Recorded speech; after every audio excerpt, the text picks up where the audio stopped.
বিসমিল্লাহির রহমানির রহিম। প্রিয় শিক্ষার্থী, আজকে আমরা দেখব x সমান 0 বিন্দুতে ফাংশনটি অবিচ্ছিন্ন নয়, অর্থাৎ function of x modulus x by x যখন x নট ইকুয়াল 0, 1 যখন x ইকুয়াল 0, এই ফাংশনে দেখব আমরা অবিচ্ছিন্ন নয়, অর্থাৎ বিচ্ছিন্ন একটা ফাংশন। এটা আমরা প্রমাণ করবো এবার আমরা। তো চলো দেখা যাক সমাধান। আমাদের প্রশ্নে বলা ছিল x সমান 0 বিন্দুতে, তাহলে আমরা x সমান 0 বিন্দুতে আমরা ডান সীমা, বাম সীমা এবং ফাংশনের মান বের করবো আমরা। যদি আমাদের তিনটা মান যদি সমান হয়ে যায় তাহলে ফাংশনটি আমাদের কি হবে? অবিচ্ছিন্ন হবে।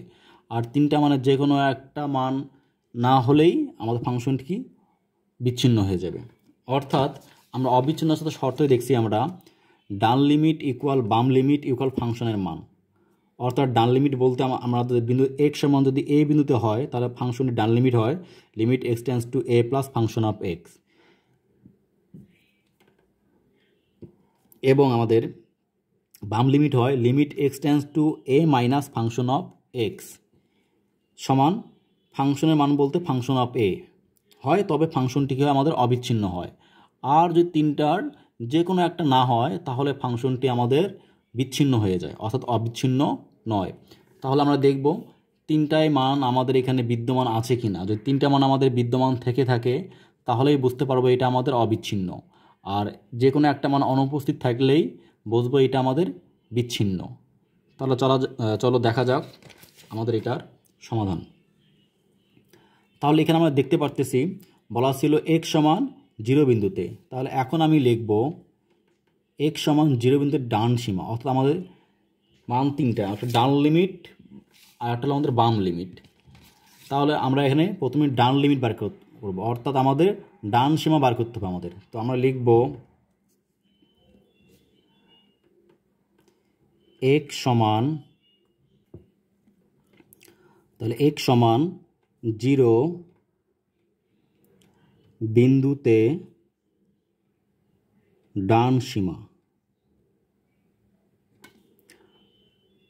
লিমিট x টেন্ডস টু, যে ডান সীমা হবে আমাদের লিমিট x টেন্ডস টু 0, ডানের কারণে এখানে দেবো plus function of x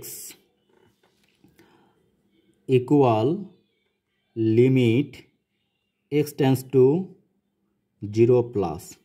0 plus বলতে এখানে বোঝাচ্ছে আমাদের ফাংশনটা হবে 0 চাইতে বড়। 0 চেয়ে যে মানটা বড় হবে সেটা হলো আমাদের ফাংশনটির মান। তাহলে আমরা শর্তে দেখি, আমরা যদি ফাংশন, তাহলে আমি আবারও বলতেছি 0 চেয়ে বড় হওয়া লাগবে আমাদের। তাহলে এখানে আমরা যদি দেখি আমরা শর্ত দুইটা, একটা হলো x নট ইকুয়াল 0 আর একটা হলো x ইকুয়াল 0। তাহলে আমাদের এখানে প্রশ্ন হলো 0 চেয়ে বড় হইতে হবে আমাদেরকে। কি হইতে হবে? আমাদের 0 চেয়ে বড় হওয়া লাগবে, প্লাস যেহেতু মানে 0 চাইতে বড়। তো 0 চেয়ে বড় দেখি আমরা কোথায়। প্রথম মানটা দেওয়া ছিল x নট ইকুয়াল 0, 0 সমান নয়, আর দ্বিতীয় মানটা ছিল 0 সমান। তাহলে আমাদের তো দ্বিতীয় শর্তটার মান তো হবে না। তাহলে এটা কেন হবে বলতেছি, দেখো। তো বলা ছিল x নট ইকুয়াল 0, 0 সমান নয়। 0 সমান নয় মানে কি? তাহলে 0 চাইতে বড় হইতে পারে, এমনকি ছোট হইতেও পারে। বাট এখানে আমাদের ছিল 0 প্লাস, 0 প্লাস বলতে 0 চাইতে বড়। তাহলে আমাদের শর্তটা এই জায়গায় আমরা পেয়ে যাচ্ছি। আমরা নট ইকুয়াল 0 বলতে বোঝায় 0 চেয়ে হয় বড় না হয় ছোট। তাহলে আমাদের লাগতে চাই 0 প্লাস, অর্থাৎ 0 চেয়ে বড়। তাহলে 0 চেয়ে বড় ফাংশনটা হলো আমাদের modulus of x by x. তাহলে আমরা ফাংশন অফ x এর পরিবর্তে লিখতে পারি মডুলাস x বাই এক্স। তাহলে এখানে আমরা ফাংশন অফ x এর পরিবর্তে লিখতে পারি মডুলাস x বাই এক্স। এখন আমরা মান বসাবো, আমরা x এর মান 0 বসাবো এখানে আমরা, অর্থাৎ 0 প্লাস বসাবো এখানে আমরা। 0 তো না, এখানে 0 প্লাস বসাবো এখানে। 0 প্লাস বলতে 0 চাইতে বড়। তাহলে আমরা এখানে আমরা ফাংশনের ক্ষেত্রে দেখবো মডের আমার তিনটা শর্ত আছে। মডের তিনটে শর্ত যেন বুঝতে পারি তাহলে আমরা খুব ইজিলি বুঝতে পারবো এখানে আমরা। তো মডের তিনটা সূত্র আমার এখানে হইল মডুল অফ x এর তিনটি মান বিদ্যমান, একটা 0, মাইনাস x, আরটা হলো প্লাস x। 0 কখন হবে? যখন x ইকুয়াল 0 হবে তখন মড x এর মান 0 হয়ে যাবে। আর 0 চাইতে ছোট হয়ে যায় তাহলে মড x এর মান মাইনাস x হয়ে যায়। আর 0 চাইতে বড় হলে মানে প্লাস, তাহলে মড এক্সটা কি হয়ে যায়, প্লাস এক্স হয়ে যায়।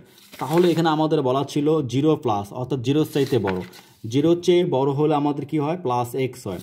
তাহলে আমাদের এখানে লিখতে পারি 0 প্লাস, তাহলে মড এক্সের পরিবর্তে লিখবো আমরা কি, শুধুমাত্র এক্স, কারণ 0 চাইতে বড় হলে কি হয় আমাদের, প্লাস এক্স হয়ে যায় আমাদের, বাই এক্সের এক্স ইকুয়াল এক্স কাটা যায় ইকুয়াল 1 হয়ে যায়।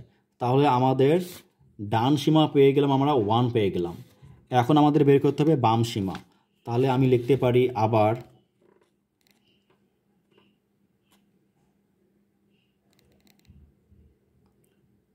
বাম সীমা x সমান 0 বিন্দুতে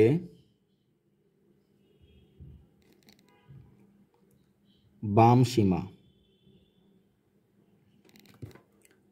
লিমিট x টেন্ডস টু 0, বাম হওয়ার কারণে মাইনাস দেব, function of x equal limit x tends to 0 minus.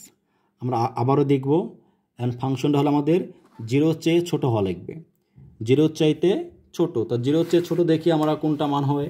তাহলে আমরা দেখতে পাচ্ছি যে প্রথম মানটা হয়, এখানে বলা আছে নট ইকুয়াল 0।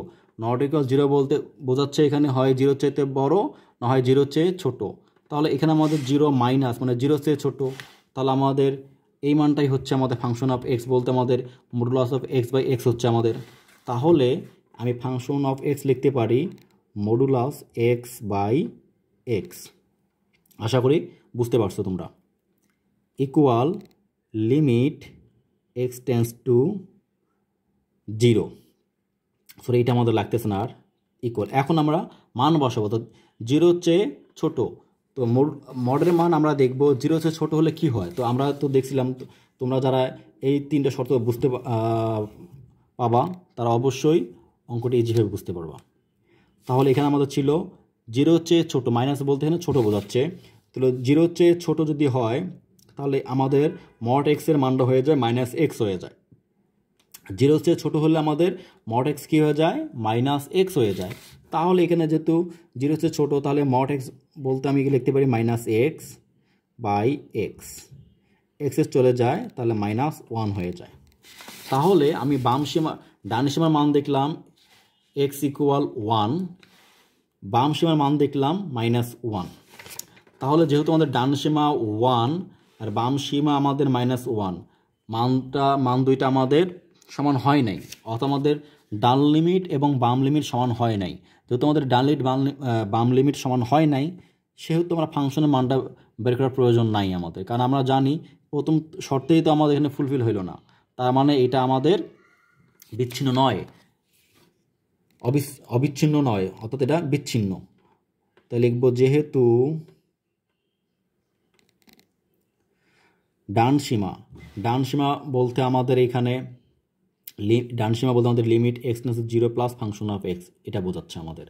তাহলে এখানে আমি লিখতে পারি যেহেতু limit x tends to 0 plus function of x equal, এরপর আমরা বাম সীমা লিখব।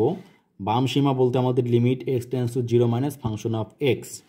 তাহলে এখানে আমি লিখতে পারি limit x tends to 0 minus function of x. এই ফাংশন দুইটা আমাদের, সীমা দুইটা আমাদের সমান হয়নি, যত সমান হয় নাই, অতএব ফাংশনটি বিচ্ছিন্ন, অর্থাৎ ফাংশনটা অবিচ্ছিন্ন নয়, যেটা আমাদের প্রশ্নে বলা ছিল, অবিচ্ছিন্ন নয়। আশা করি তোমরা বুঝতে পারছো। যারা বুঝতে পারো নাই তারা অবশ্যই কমেন্ট করবা, তোমাদের কমেন্টের রিপ্লাই দেওয়ার চেষ্টা করবো ইনশাআল্লাহ।